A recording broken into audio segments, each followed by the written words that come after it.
Worry doesn't protect you, it paralyzes you. Most people live their lives in a mental prison, rehearsing tragedies that never happen, consumed by fears that rarely come true. But the truth is, worry is not a sign of responsibility, it's a misuse of your imagination. The strongest people you know, they're not fearless. They just learned how to stop feeding the fear. They learned how to separate what they can control from what they can't. And that's what we're here to do today. In this video, we're going to break down the real reason why your mind spirals with anxiety, and more importantly, how to stop it. We'll uncover the illusions you cling to when you overthink, the small mindset shifts that destroy worry at the root, and the exact inner rewiring you need to stay grounded in the face of uncertainty. Whether it's about relationships, money, health, or the future, this isn't just about thinking positive. It's about becoming mentally untouchable. Because when you stop worrying, you take your power back. You move with clarity, not chaos. So if you're tired of your mind being your enemy, it's time to make it your weapon. Let's begin. Worry often disguises itself as preparation. We convince ourselves that by overthinking every possible outcome, we're somehow gaining control over the future.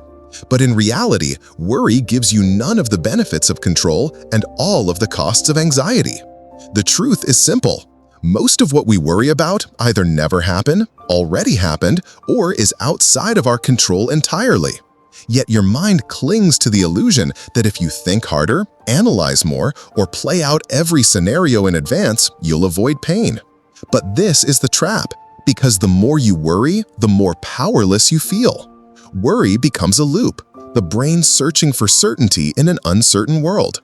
And that's where people get stuck. Not in the situation, but in the mental rehearsal of all that could go wrong. To escape this, you need to shift your mindset.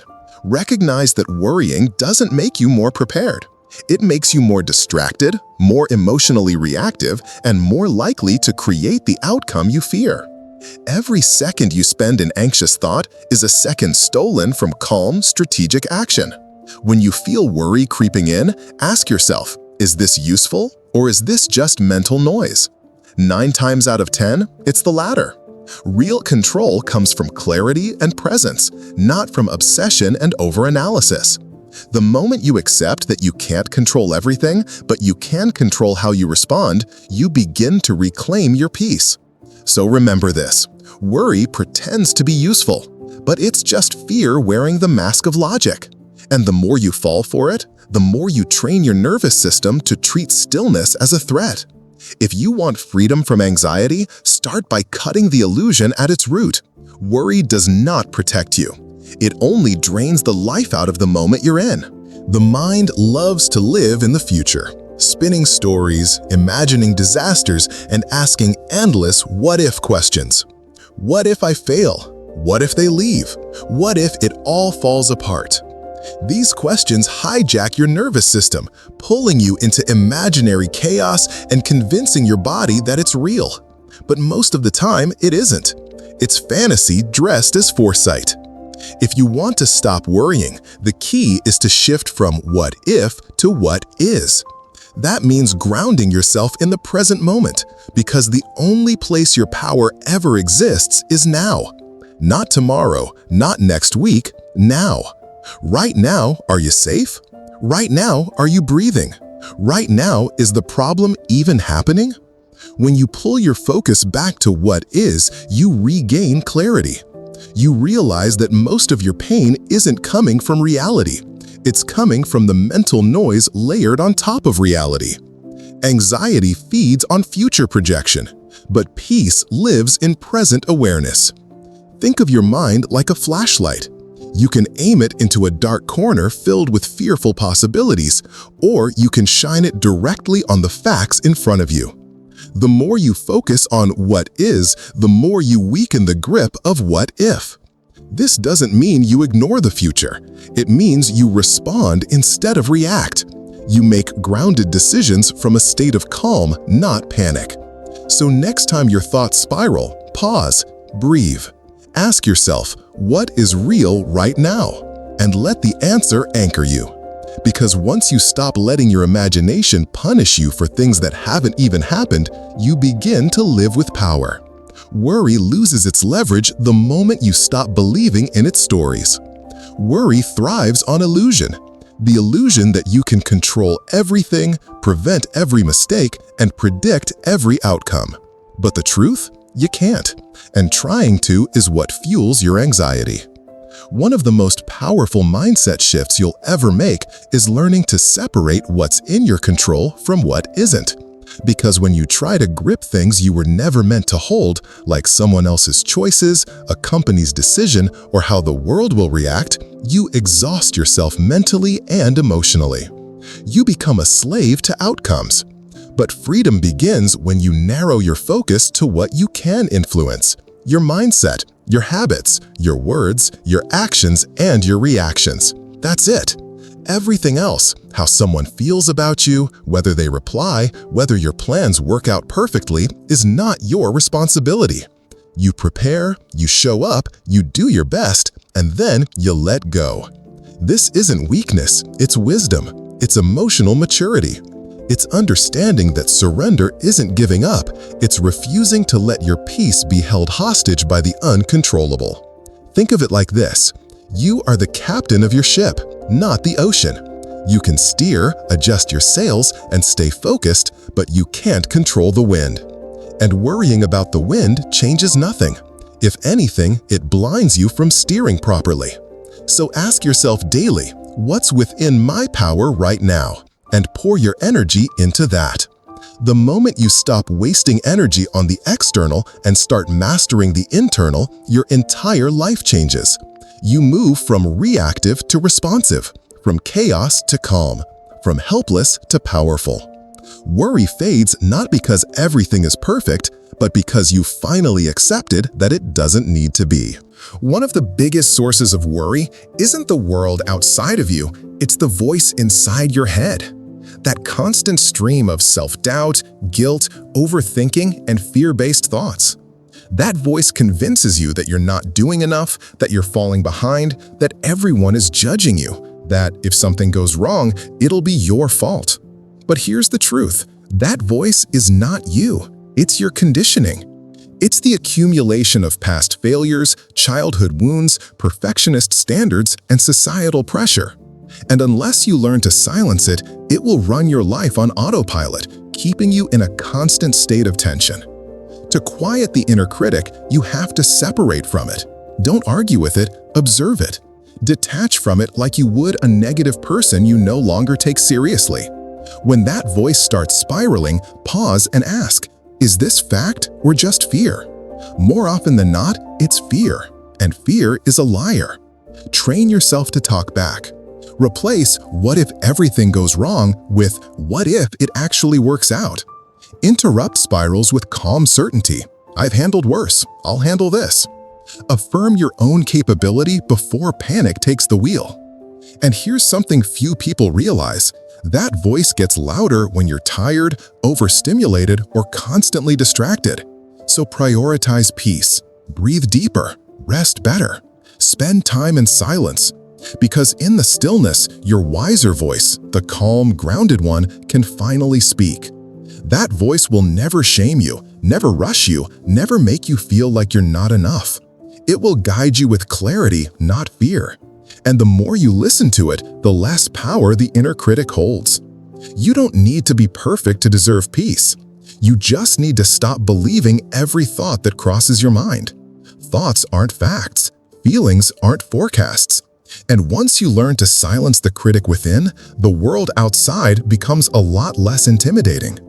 Worry thrives in uncertainty. It feeds on your obsession with what might happen, what others might do, and how things could go wrong, most of which is completely outside of your control. That's the trap. Worry tricks you into thinking that if you ruminate long enough, you'll somehow prevent bad outcomes. But the opposite is true. Worry paralyzes action, drains energy, and leaves you stuck in your head instead of rooted in the present. The key is to shift your focus entirely onto what you can control: your effort, your attitude, your preparation, your response. That's it. You cannot control how someone else will react, but you can control your boundaries. You can't control every twist in life, but you can control whether you meet it with panic or with poise. When your mind starts racing, ask, what part of this situation can I actually influence right now? And do that. Even the smallest step toward clarity builds momentum. Whether it's making that phone call, sending that email, or simply going for a walk to clear your head, action dissolves anxiety. Doing something productive in the present steals power from fears about the future. This is the core of Stoicism. Concern yourself only with what lies within your reach. Everything else is noise. And once you stop trying to fix or predict things beyond your control, your world gets quieter. Your decisions get clearer. Your nervous system begins to settle. The most disciplined people aren't the ones who never feel fear. They're the ones who've trained themselves to stop giving fear their attention. You win this battle by making your peace sacred. Guard your focus like it's your future, because it is. Let go of the noise, lock in on your lane, and watch how much calmer life becomes when you only tend to what's actually yours to carry. Most people live with an enemy in their own head. A voice that exaggerates worst-case scenarios, questions their worth, and narrates every challenge with fear and doubt.